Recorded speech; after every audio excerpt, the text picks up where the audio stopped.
You set a boundary, and the narcissist starts to unravel. Boundaries, that deceptively simple word, often offered as a cure-all, a universal prescription for relational suffering, spoken with the casual certainty of advice that has never been tested in the terrain of trauma. In mainstream psychology culture, boundaries are framed as proof of emotional health, as evidence that you are not codependent, that you are assertive, self-respecting, and psychologically intact. Set boundaries, they say, and your problems will dissolve. Yet, psychologists who work deeply with narcissistic and antagonistic relational systems understand that boundaries are not neutral tools. They are perceived as existential threats. In narcissistic dynamics, a boundary does not register as self-care. It registers as betrayal, defiance, abandonment, and humiliation. And the nervous system of the survivor knows this long before the conscious mind does. In the clinical world of trauma recovery, especially in cases involving narcissistic abuse, boundaries often do not function as protective walls, but as detonators. Survivors quickly discover that any attempt to assert a limit is met with rage, withdrawal, ridicule, retaliation, or character assassination. Psychologists describe this as boundary violation backlash, a predictable reaction when a narcissistic personality encounters loss of control. Instead of respect, survivors receive accusations: selfish, needy, dramatic, ungrateful, controlling. The cruel irony is that survivors are condemned for lacking boundaries, and then condemned again for setting them. This creates a psychological no-win scenario, a double bind in which every choice leads to punishment, eroding confidence, and deepening self-doubt. For individuals raised in narcissistic family systems or shaped by early relational trauma, the challenge runs far deeper than assertiveness skills. These survivors did not simply fail to learn boundaries. Their nervous systems were wired to believe that boundaries equal danger. Psychologists explain that in trauma-based attachment systems, safety is achieved through appeasement, compliance, and emotional vigilance, not self-assertion.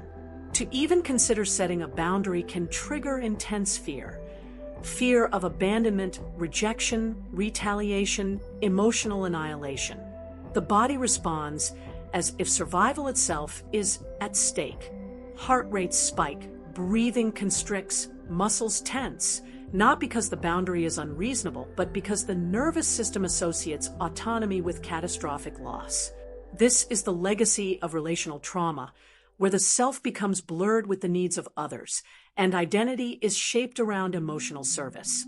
Survivors learn that their worth depends on how well they regulate someone else's emotions. In this context, boundaries feel alien, dangerous, even morally wrong. And when these individuals find themselves in narcissistic relationships, those deeply embedded trauma responses collide with external punishment. The moment they assert a need, they are met with fury, withdrawal, abandonment threats, or relentless criticism. The psychological message becomes devastatingly clear: having needs makes you unlovable. Survivors are then further harmed by well-meaning but uninformed advice. Friends, relatives, and even some therapists casually suggest just set boundaries without understanding the neurobiological terror embedded in that act. This oversimplification leads survivors to conclude that something must be fundamentally wrong with them. Everyone else seems capable of boundary setting, so why can't I? Psychologists identified this as secondary wounding, the added trauma of being misunderstood, minimized, and subtly blamed for one's own abuse.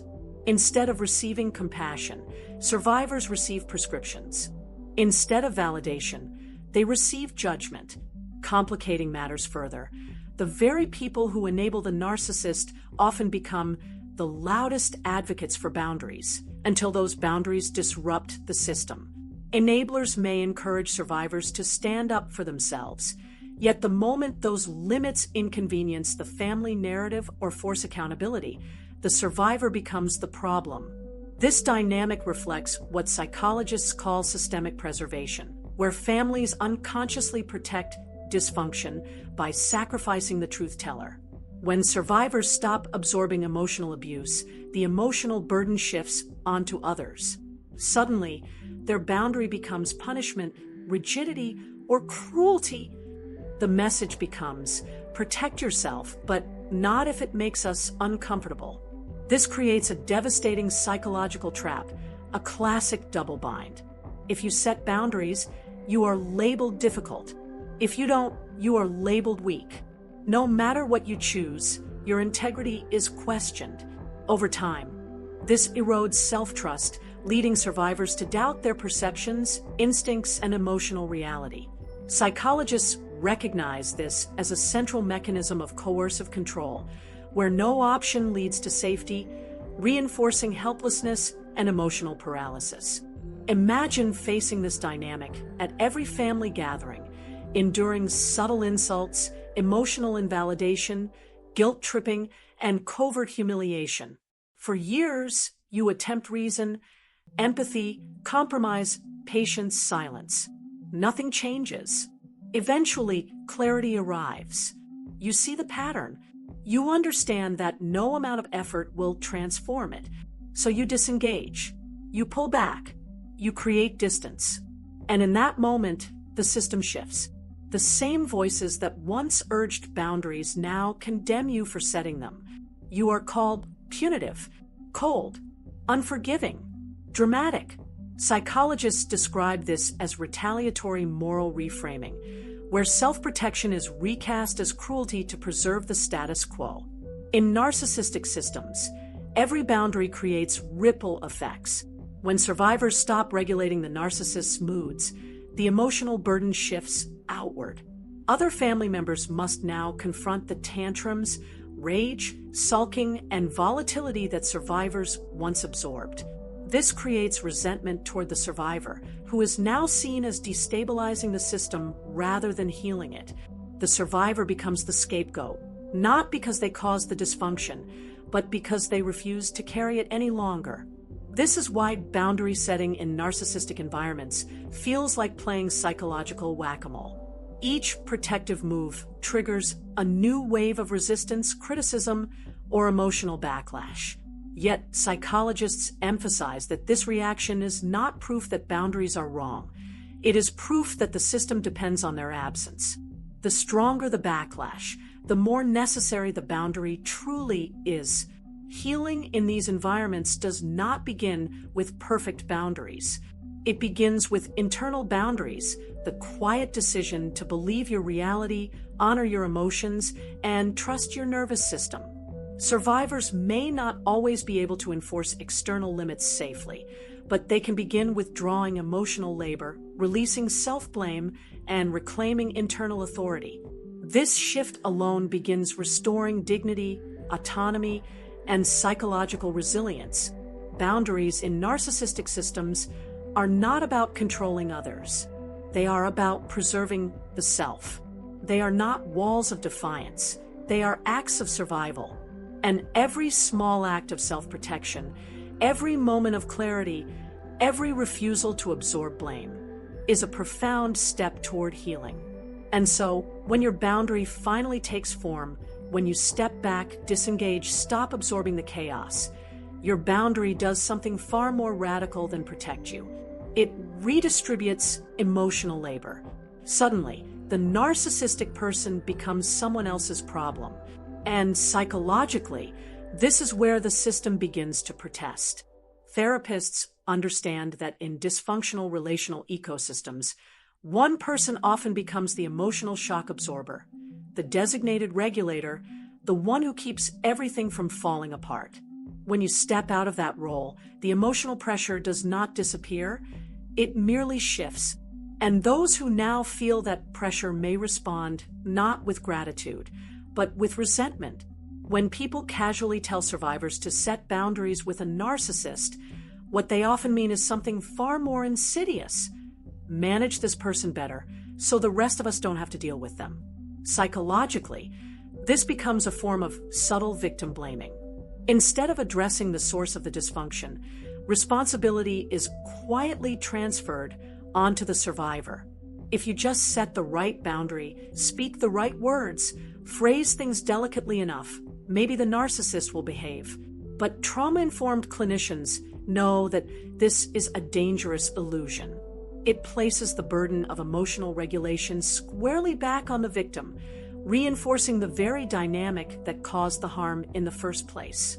So when you finally do set a real boundary, not a symbolic one, but a behavioral limit, such as refusing to attend family gatherings where you are routinely humiliated, declining to rearrange your entire life to accommodate their needs, or choosing not to endure conversations that leave you dysregulated and depleted, the backlash is swift. You are suddenly labeled punitive, rigid, selfish, dramatic, cruel. Psychologists identify this response as boundary invalidation, a defensive maneuver designed to trigger guilt and restore control. The accusation itself becomes a weapon crafted to destabilize your sense of morality and push you back into compliance. And tragically, it often works. Survivors carry deep relational wounds, histories of abandonment, rejection, and emotional neglect, which make them exquisitely sensitive to disapproval. Being labeled cruel or ungrateful activates those old attachment fears, flooding the nervous system with doubt and self-blame. You begin to question yourself. Was I too harsh? Did I go too far? Am I the problem? In trauma psychology, this is known as internalized oppression, where external invalidation becomes self-policing, leading survivors to dismantle their own protective structures. This is why boundary setting in narcissistic systems cannot be performative. It cannot be loud. It cannot be theatrical. It must be an inside job. Trauma-informed clinicians teach survivors to create internal boundaries, invisible lines that guide behavior without provoking unnecessary retaliation. Instead of announcing limits, you quietly disengage. Instead of confronting, you withdraw. Instead of demanding change, you alter your exposure. You decide privately. If they say this, I leave the room. If they escalate, I end the conversation. If they manipulate, I disengage emotionally. The power lies not in declaration, but in consistent internal action. This strategy protects the nervous system. By minimizing confrontation, you reduce the likelihood of triggering narcissistic rage while still preserving your emotional integrity. It allows you to retain autonomy without inviting further abuse. And perhaps most importantly, it helps you reclaim self-trust. You stop looking outward for validation of your limits and begin anchoring them internally. Psychologists emphasize that this shift from external permission to internal authority is foundational to trauma recovery. Yet, even this quiet form of self-protection is often resented. Families and social systems prefer the illusion of harmony over the reality of health. They want you to show up, endure, absorb, and perform normalcy, all while silently bleeding. If you attend the event and assert boundaries, you are accused of ruining it. If you stay away, you are accused of punishing others. This is the classic double-bind trap, where no behavior is acceptable unless it serves the system. In such environments, authenticity becomes a threat. And this is where clarity becomes your greatest shield.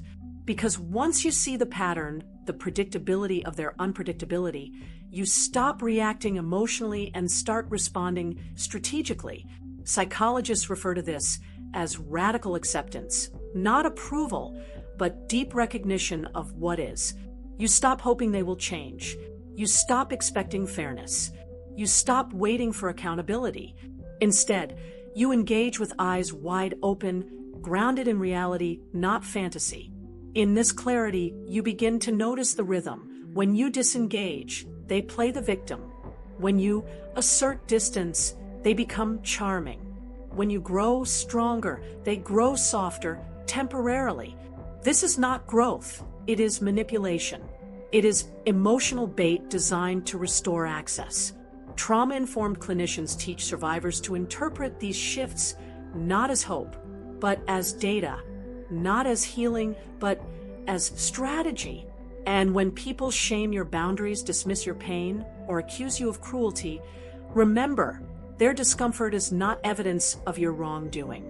It is evidence that your boundary disrupted a system that depended on your suffering. By stepping out of your assigned role, you force others to confront realities they would rather avoid. It is easier to label you difficult than to acknowledge dysfunction. So yes, boundaries in narcissistic relationships are an inside job. They are quiet acts of rebellion, subtle declarations of worth, silent refusals to abandon yourself. They do not change the narcissist. They change you. And in doing so, they slowly return your power, your clarity, and your peace.